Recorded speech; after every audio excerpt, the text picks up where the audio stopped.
Halo semuanya, kali ini saya akan membagikan materi mengenai pemeriksaan neurologis dasar. Tolong disimak ya.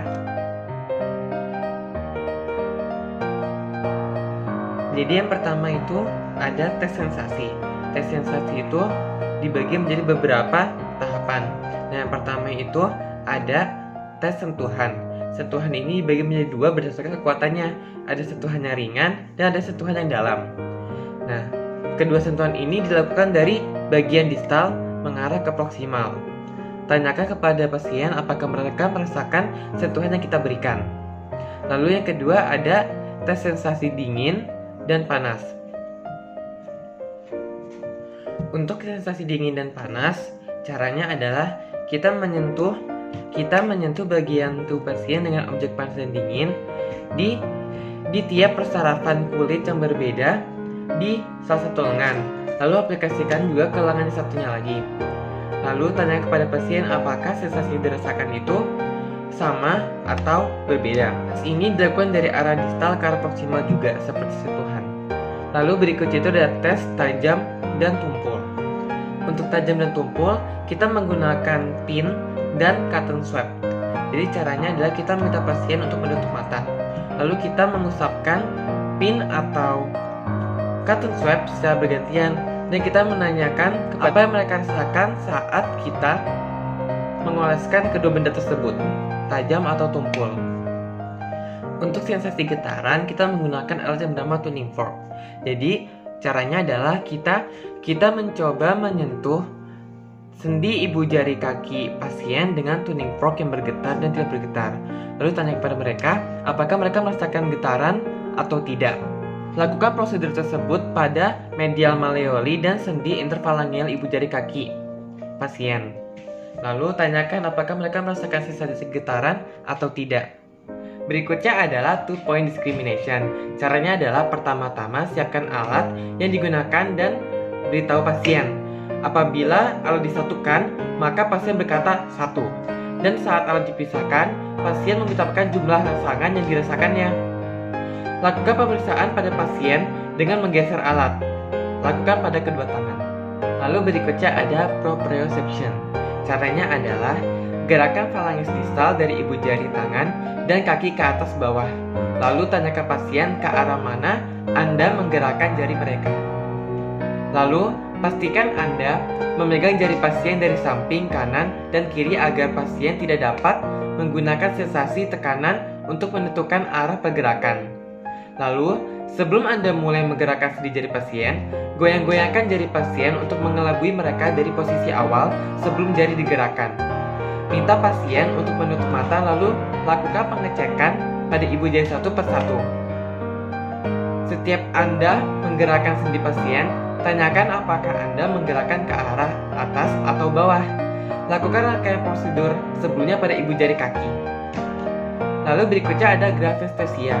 Caranya adalah minta pasien untuk menutup mata, lalu kita ukir sebuah bentuk, gambar, angka atau huruf di telapak tangan pasien.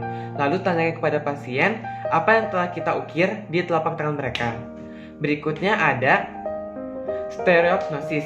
Caranya adalah kita meletakkan suatu objek di telapak tangan pasien dalam keadaan pasien menutup mata. Lalu kita minta pasien untuk mengetahui objek apa yang kita taruh dengan cara meraba dengan jari-jari mereka sendiri. Lalu yang berikutnya itu ada double simultaneous stimulation. Caranya adalah minta pasien untuk menutup mata. Lalu minta pasien untuk menyebutkan apakah Anda menyentuh mereka di bagian kanan, kiri atau keduanya. Sentuh kedua lengan pasien secara bergantian untuk mengecek apakah mereka bisa merasakan sentuhan pada kedua lengan. Sentuh kedua lengan secara bersamaan dengan tekanan yang sama. Jika pasien hanya menjawab kanan atau kiri daripada keduanya, kemungkinan sensasi tergolong pasien abnormal. Lakukan prosedur sebelumnya pada lower extremity. Nah, yang terakhir pada tes sensasi ada keseimbangan. Tes keseimbangan ini dapat dilakukan dengan cara yang pertama, posisikan diri Anda supaya bisa membantu pasien jika hilang keseimbangan. Jadi dalam posisi mungkin kita bisa berdiri di sebelah atau di samping pasien. Lalu yang kedua, minta pasien untuk berdiri dengan posisi kaki rapat dan kedua lengan diletakkan ke depan seperti ini. Yang berikutnya ada Jika pasien dapat menjaga keseimbangan, berikanlah mereka sedikit dorongan ke samping untuk melihat apakah mereka masih dapat menjaga keseimbangan atau tidak. Pemeriksaan berikutnya adalah pemeriksaan dermatoma tungkai atas dan tungkai bawah. Dermatoma atau area kulit menjadi pemeriksaan neurologis yang paling penting apabila dicurigai ada radikulopati. Radikulopati yang saya temui adalah keadaan di mana terjadi kerusakan pada akar saraf di sekitar area tulang belakang. Nah, untuk mengujinya kita menggunakan kuas atau palu refleks. Langkah-langkahnya adalah usap semua dermatom pada daerah anggota tubuh yang terkena maupun yang tidak terpengaruh. Nah, yang kedua adalah tanyakan kepada pasien apakah mereka merasakan perbedaan sensasi dari daerah yang satu dengan daerah satu yang lainnya. Nah, berikut akan saya lampirkan beberapa area yang tepat untuk mengecek adanya radikulopati atau tidak.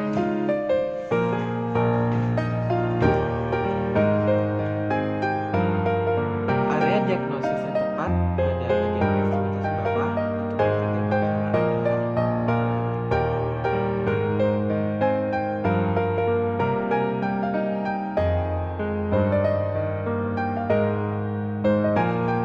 berikutnya adalah pemeriksaan miatoma pada tungkai atas dan bawah. Pemeriksaan ini penting dalam pemeriksaan neurologis karena mencurigai adanya radikulopati yang menyebabkan perubahan kekuatan otot.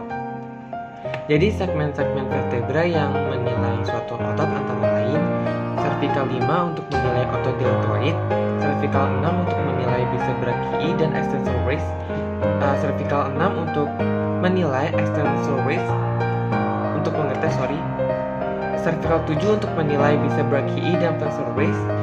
Lalu ada cervical 7 untuk mengetes flexor wrist, cervical 8 untuk mengetes abductor pollicis, dan T1 atau thoracal 1 untuk menilai first dorsal interosseous. Untuk lampiran pengetesan setiap segmen vertebra akan saya lampirkan di sini. Bodoh amat. Pengujian miotom pada ekstremitas bawah pada pasien dilakukan dalam keadaan posisi berbaring. Seperti halnya pada pemeriksaan sensor di dermatoma, kita membandingkan daerah yang berpengaruh dan yang tidak berpengaruh. Berikut titik-titik pengecekannya.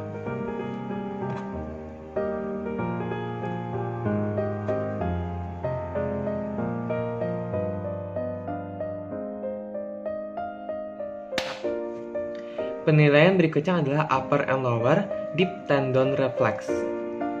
Nah, penilaian refleks ini sangat penting dalam pemeriksaan neurologis dasar, sekali lagi karena mencurigai adanya radikulopati yang menyebabkan abnormalitas refleks pada tendon bagian dalam.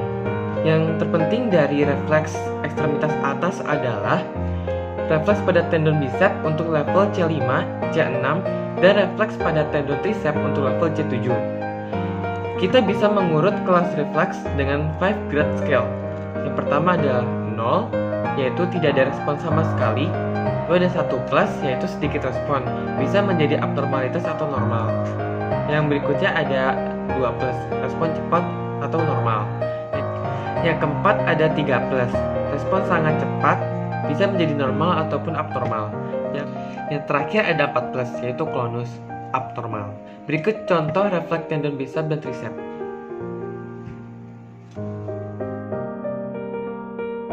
Pada bagian ekstremitas bawah, contoh refleks tendon yang penting adalah sebagai berikut.